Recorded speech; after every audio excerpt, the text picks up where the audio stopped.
Hi, my name's Heather. Welcome to my channel. Face-to-face intro is so awkward, so here's a voiceover.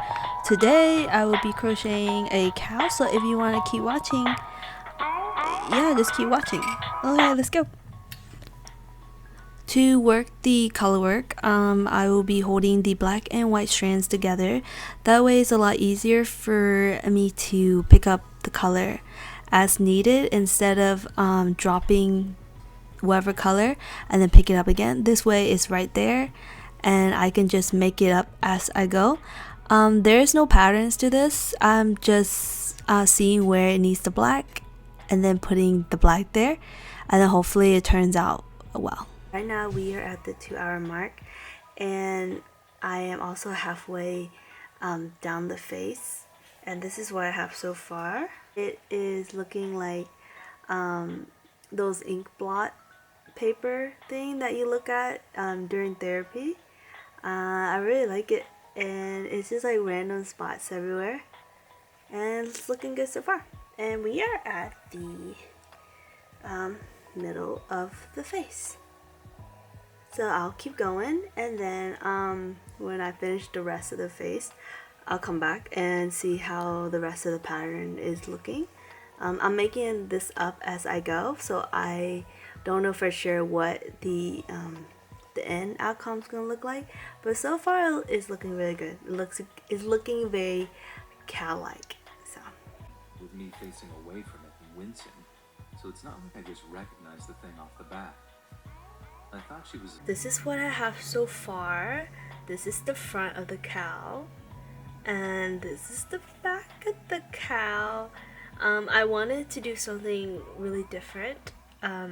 Since the back, I want the back to be like a standout thing on its own, so I decided to do this heart right here. This is my first time crocheting like a design, so I went on Pinterest and I found this heart motif, and I just followed the grid. So I searched up heart and then grid on Pinterest, and I just follow the pattern. It's not perfect, but I think it looks really good because the spot on the cow is not perfect. So this is how the body looks like. See it? Yeah. So the black and white part, I try to make it as random as possible, but still looks good. So yeah, the body and the leg is done and the head is done, and all I need to do is put them together. But before I do that, I need to make the arm of the cow, and that should be it. So that's what we're gonna do today. Just finish up the cow with the arm. I think that's all I have to do. And then after that, I'm thinking of putting like a hat, maybe like a bonnet. I have pink, so maybe like a strawberry bonnet or blueberry.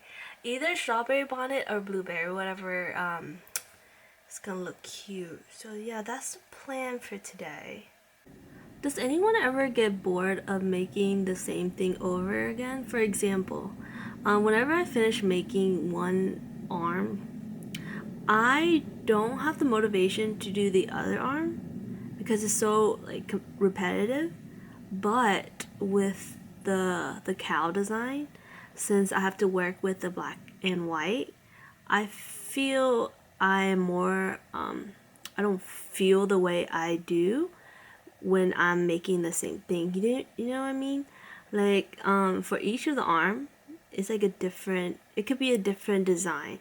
So it's more interesting to me than making the same, for example, brown arm. So that's why I think 1, 2, 3, 4, 5, 6. I think that's why I can finish this cow so quickly. Because usually when I'm making crochet anything, I get so bored because it's so repetitive.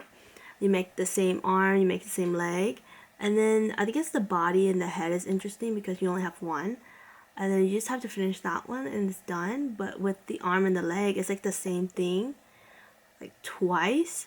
So I don't know, I lose motivation by the end of the arm or the leg. I guess that's the same thing with making socks. Like once you finish making one pair, you don't want to make the other pair. You just want to move on to a different design. So yeah, but I feel like that's a really it's gonna be a problem with when you're making crochet animals. I guess socks too, but I feel like with socks I can mix and match, right? Because most of the time no one can see the socks that you're making, so it doesn't matter if you like mismatch the socks. But if you are crocheting like an animal, you can't just have like one arm and one leg. Maybe you can alternate by having like making only the left side and then the right side leg. That'd be, I don't know, that could be pretty cute. The start of the arm, I just did a magic loop. Can you see? Kind of like that. So I just did a magic loop of 6 stitches, and then I put them together, and then I'm just gonna continue increasing it for let me see, on the pattern that I'm following it's like 13 rounds, so I'm gonna do this for 13 rounds and build it up.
I think for the first arm, I'm just gonna have like a really simple arm where it's mostly it's gonna be white, and then maybe towards the end, maybe add a little bit of the black in, so that way it'll mix with the other arm. Because I want to make one arm that's kind of simple, so that the other arm can be kind of wild, and it kind of balance each other out. So yeah. I didn't know this when I first started crocheting, is that it's really helpful to have one of these when you're making your little project. And what they do, they just hook onto the yarn, so that way you can keep count of how many stitches or how many stitches is in the round. Because when I first started, I didn't have that, so all of my like in the past, I would just wing it. So it's kind of like wonky looking, but it's okay because I'm making it for myself, so it doesn't really matter.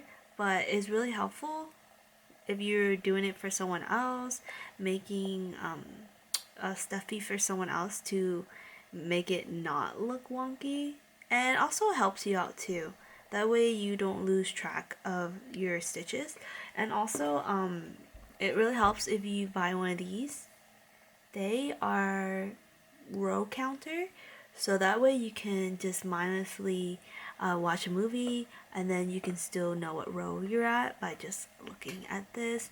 And then you have your stitch marker, and those two combination will make your life a lot easier.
as I am finishing up the cow, I want to talk a little bit about the pattern that I'm using.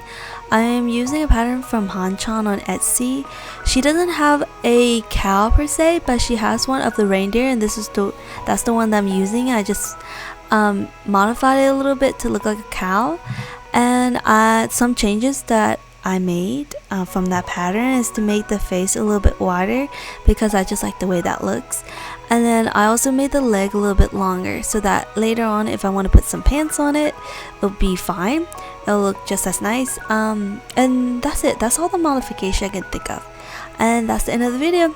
Thank you for watching. Bye.